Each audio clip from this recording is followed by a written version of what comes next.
اچھا ڈاکٹر صاحب، جیسے ابھی ہم نے کہا نا کہ پہلے تو بات ہوتی تھی کہ جی خشک سالی ہوگی، لیکن پانی اب اتنا زیادہ کہ سنبھالا نہیں.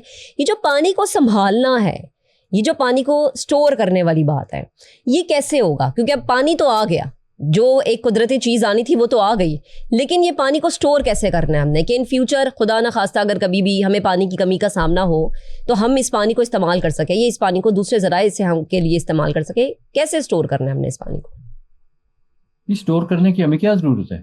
اس پانی کو تو ضائع ہو رہا ہے نا. قدرت اسٹور کر کے دے رہی ہے، دیکھیں قدرت ہمیں اسٹور کر کے دے رہی ہے یہ پانی، تو پھر بیچ میں ہم اپنی دخل در معقولہ کیوں ڈالتے ہیں؟ صحیح ہے. دیکھیں قدرت تو ہمیں یہ پانی اسٹور کر کے دے رہی. قدرت نے جو دریا سندھ ہے نا، بائی دا وے، جی یہ دنیا کا بہترین دریا ہے، میں اس کو اس طرح سے کہوں. اس جیسا دریا دنیا میں ریور سسٹم ہم اسے کہہ سکتے ہیں.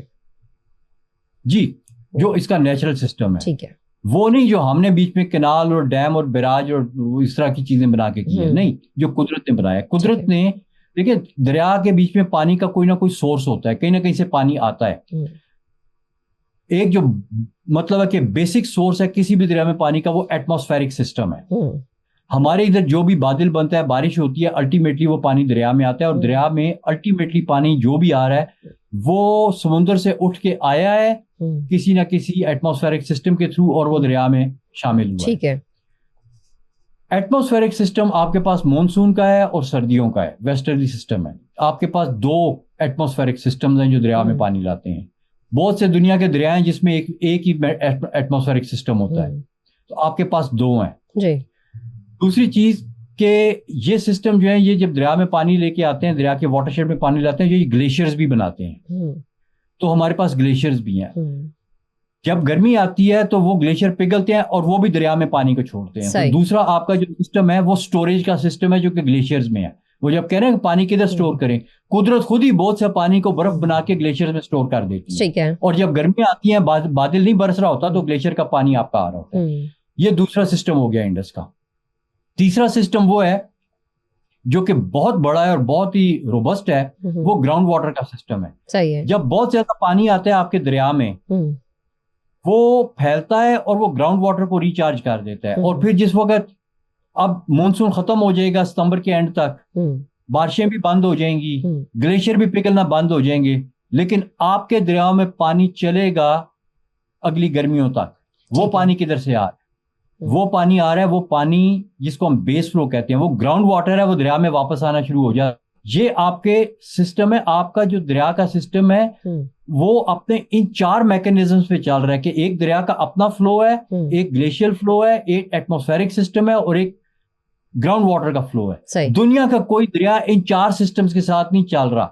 کسی کے پاس ایک سسٹم ہے، کسی کے پاس دو ہیں، حد نہیں تو تین ہوں گے. تو یہ تو ہمارے لیے پھر بلیسنگ بھی ہوئی اور گڈ لک بھی ہوئی نا. جی، اب یہی تو ہماری گڈ لک ہے. اب ان چار سسٹمز والے دریا کو اگر آپ بغیر سمجھنے کے اس کے اوپر کالوراڈو ریور کا ماڈل لگاتے ہیں یا نائل ریور کا ماڈل لگاتے ہیں، تو آپ نے تو اپنا بیڑا غرق کرنا ہے نا پھر. لیکن ڈاکٹر صاحب پھر اب اس کا حل کیا ہے؟ ہم نے تو سولوشن کی طرف آنا ہے نا. شارٹ ٹرم پلاننگ کیا ہونی چاہیے، لانگ ٹرم پلاننگ کیا ہونی چاہیے؟ کیونکہ یہ کہا گیا کہ اگر ڈیمز بنیں گے تو اس پہ تو بہت زیادہ وقت لگے گا، پھر وقت لگے گا تو پیسہ بھی آپ کا لگے گا.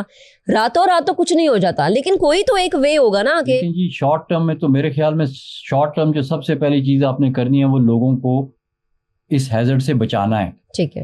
اور جو اس ہیزرڈ سے امپیکٹ جن کے اوپر ہوا ہے، جو کوئی ڈوب رہا ہے، آپ نے اس کو ڈوبنے نہیں دینا. یہ شارٹ ٹرم میئر ہے آپ کا. پھر آپ کا میڈیم ٹرم میئر آ جاتا ہے کہ جو نقصان ہوا ہے ان لوگوں کا نقصان پورا کرنے کا کوئی نہ کوئی بندوبست کرنا ہے آپ نے. ٹھیک ہے. پھر اس کے علاوہ جو آپ کا میڈیم ٹرم میئر ہے وہ یہ ہے کہ آپ نے اب آئندہ کے لیے وہ ہیزرڈ زوننگ کرنی ہے فلڈ کے پلینز کی کہ کدھر ہیزرڈ سب سے زیادہ ہے، کدھر میڈیم ہے اور کدھر لو ہے. فلڈ کے آپ نے ہیزرڈ زونز بنانے ہیں. پھر آپ نے ان ہیزرڈ زونز کے حساب سے دو چیزیں کرنی ہیں. ایک تو آپ نے اس ہیزرڈ زون کی ڈیولپمنٹ کا پلان بنانا ہے اور انجینئرنگ رولز اور ریگولیشنز لکھنے ہیں کہ کس زون میں کیا ہو سکتا ہے، کیا نہیں ہو سکتا. اور دوسرا آپ نے اس ہیزرڈ زون میں پھر جو لوگ آتے ہیں آپ نے ان کا ریلیف، ریسکیو اور ارلی وارننگ کے پلان بنانے ہیں، رسک مینجمنٹ پلان بنانے ہیں. ٹھیک ہے. اور پھر وہ جو رسک مینجمنٹ پلان ہے ان میں ایک ارلی وارننگ کا سسٹم ہوتا ہے. اس ارلی وارننگ کے سسٹم کی ڈسیمینیشن کے پلان بنانے ہیں. اور انشور کرنا ہے کہ کمیونٹی اس کے بیچ میں انوالو ہو. کمیونٹی کی انوالومنٹ کے بغیر آپ نے نہیں بنانے وہ پلان. یہ سب کچھ جب ان پلیس ہوگا اور اگلا نیکسٹ انیویٹیبل ڈیزاسٹر آئے گا تو لوگوں کو پتا ہوگا کہ وہ کس زون میں رہ رہے ہیں, کون ریڈ زون میں رہ رہا ہے, کون گرین زون میں رہ رہا ہے, لوگوں کو پتا ہوگا.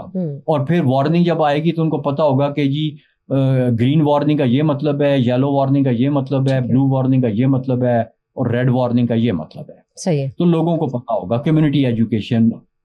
تو یہ ساری چیزیں جو ہیں, اور پھر یہ کہ آپ نے یہ جو اسٹرکچر سولوشنز بنائے ہوئے ہیں جو دریا کو خراب کرتے ہیں اور فلڈ کو وہ جو ہے وہ ہیزرڈ میں کنورٹ کرتے ہیں اور تباہی میں کنورٹ کرتے ہیں, آپ نے وہ اسٹرکچر جو ان کا پلان بنانا ہے کہ ان کو بتدریج ختم کرنا ہے, اور آپ نے کلائمیٹ کمپیٹیبل اسٹرکچرز بنانے ہیں. اور فائنلی یہ کہ جو آپ کا دریا ہے, جو دریا چل رہا ہے, جو کہ اس وقت 20 میل چوڑا ہو رہا ہے جگہ جگہ سے, کہیں سے 10 میل بڑا ہو گیا دریا, کہیں سے 20 میل بڑا ہو گیا, یہ آپ کے ایکویفر کو ریچارج کر رہا ہے. ٹھیک ہے. اور وہ ایکویفر آپ کا چھوٹا سا نہیں ہے, آپ کا جو ایکویفر دریاؤں کی ریت کے نیچے ہے, چلتے ہوئے دریاؤں کی ریت کے نیچے بنا ہوا ایکویفر, اس میں 500 ملین ایکڑ فٹ پانی قدرت نے آلریڈی سٹور کر کے رکھا ہوا ہے. صحیح ہے. تو آپ کو سٹوریج کی بھی ضرورت نہیں ہے. آپ جانے دیں, جو پانی سٹور قدرت نے کرنا تھا کر دیا, باقی پانی جو ہے اس کا تعلق سمندر سے ہے, اور سمندر میں پانی کا جانا اتنا ہی ضروری ہے, یعنی کہ دریا کا سمندر میں گرنا اتنا ہی ضروری ہے جتنا آپ کے جسم کا فالتو پانی کسی بھی ٹائم پہ نکلنا ضروری ہوتا ہے. نہیں نکالیں گے تو آپ کے گردے فیل ہو جائیں گے, آپ ڈائلسس پہ چلے جائیں گے. اچھا, ایک اور سوال میرا یہ کہ انڈس واٹر ٹریٹی پہ ہم یہ کہتے ہیں کہ جی بھارت نے ستلج پہ بھی ڈیم بنایا ہوا ہے, راوی پہ بھی ڈیم بنایا ہوا ہے, پاکستان بنا سکتا ہے؟ نہیں جی, پاکستان فلیٹ ایریا میں ہے. ٹھیک ہے, تو پاکستان کے پاس یہ وہ ہے ہی نہیں کہ پاکستان جو اس چیز پہ دریا بنائے. ہاں ڈیم پہاڑوں میں, مطلب سیکنڈلی یہ کہ پاکستان دیکھیں ابھی دنیا بہت بدل گئی ہے. ابھی ڈیمز کی جب آپ کو 500 ملین ایکڑ فٹ کی سٹوریج آپ کے دریا کے نیچے مل رہی ہے, تو آپ اس ٹیکنالوجی پہ انویسٹ کریں کہ وہ دریا کے نیچے سے اس ریت میں سے پانی نکال کے لوگوں تک پہنچا سکے. ٹھیک ہے. وہ ٹیکنالوجی ایگزسٹ کرتی ہے, بہت سستی ہے, بڑی جلدی لگ جاتی ہے. آپ ایک 2 مہینے کے 3 4 مہینے کے پروجیکٹس کرتے جائیں اور آپ کی کمیونٹی کو پانی ملتا جائے گا, چاہے وہ اریگیٹر ہے, کسان ہے, انڈسٹری والا ہے, یا کوئی ڈومیسٹک یوزر ہے, گھر میں پانی پینے والا ہے, ان سب کو یہ پانی جو 3 4 مہینے کے پروجیکٹس ہیں, چھوٹے چھوٹے پروجیکٹس ہیں, دریا کے ساتھ ساتھ آپ کرتے جائیں. آپ کی 90% پاپولیشن تو اس دریا کی, اس ایکویفر کے جو جس میں کلین پانی ہے, ان یوزڈ ہے, صاف ہے, خود بخود ریچارج ہو رہا ہے. یہ پانی آپ کو, آپ کی 90% آبادی جو ہے وہ اس سے 100 کلومیٹر کے اندر رہ رہی ہے. اور 100 کلومیٹر اگر آپ نے پائپ لائن کا پروجیکٹ کرنا, وہ کتنا ہے, 6 مہینے کا, نہیں تو سال کا ہو جائے گا. باقی پروجیکٹ اس سے بھی چھوٹے ہوں گے, 10 20 کلومیٹر کے, 50 کلومیٹر کے پروجیکٹس ہوں گے. وہ آپ کرتے جائیں اور دیتے جائیں لوگوں کو. آپ کو لارج ڈیم بنانے کی ضرورت ہی نہیں ہے. چھوٹی چھوٹی جگہ چھوٹے چھوٹے کانٹریکٹرز ہیں, وہ انویسٹمنٹ کرتے جائیں. پرابلم یہ ہے کہ جب یہ کام شروع ہو جائے گا تو پھر ڈیم کی ضرورت نہیں رہ جائے گی, اور پھر وہ بندہ جو پورے پاکستان کا پیسہ جو قرضے سے لینا ہے, وہ اس پہ یہ آنکھیں لگا کے بیٹھے ہو کہ یہ سارا میری جیب میں آ جائے گا, اور پاکستانی قوم قرضے میں بینک کو واپس کرتی رہے گی.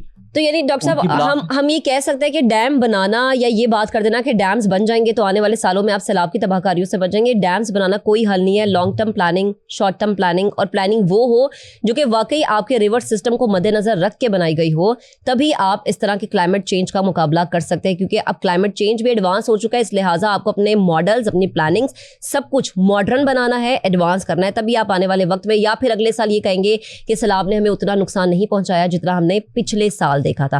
تو ناظرین, یہ تھے ہمارے ساتھ ڈاکٹر حسن عباس جو بتا رہے تھے کہ ڈیمز بنا لینا اس طرح کے فلڈس کو کنٹرول کرنے کا کوئی حل نہیں ہے. تو جو لوگ یہ کہتے ہیں کہ ڈیمز بنانا ایک واحد حل ہے, یہ سپر فلڈ کو آپ روک سکتے ہیں, یہ سمجھنے کی ضرورت ہے کہ پانی کا بہاؤ اور پانی کا جو رخ ہے وہ ہمیشہ جب بھی آتا ہے تباہ کاریاں لے کر آتا ہے. اگر آپ کے انتظامات اچھے ہوں گے اور آپ پیشگی اطلاعات کے مطابق ایک ماڈرن نظام کے تحت انتظامات کریں گے, تبھی آپ اس طرح کی چیزوں سے بچ سکتے ہیں. کیونکہ یہ قدرتی آفت ہے, اس کو آپ روک نہیں سکتے, لیکن اس سے بچنے کے ماڈرن انتظامات کرنا اب بے حد ضروری ہے.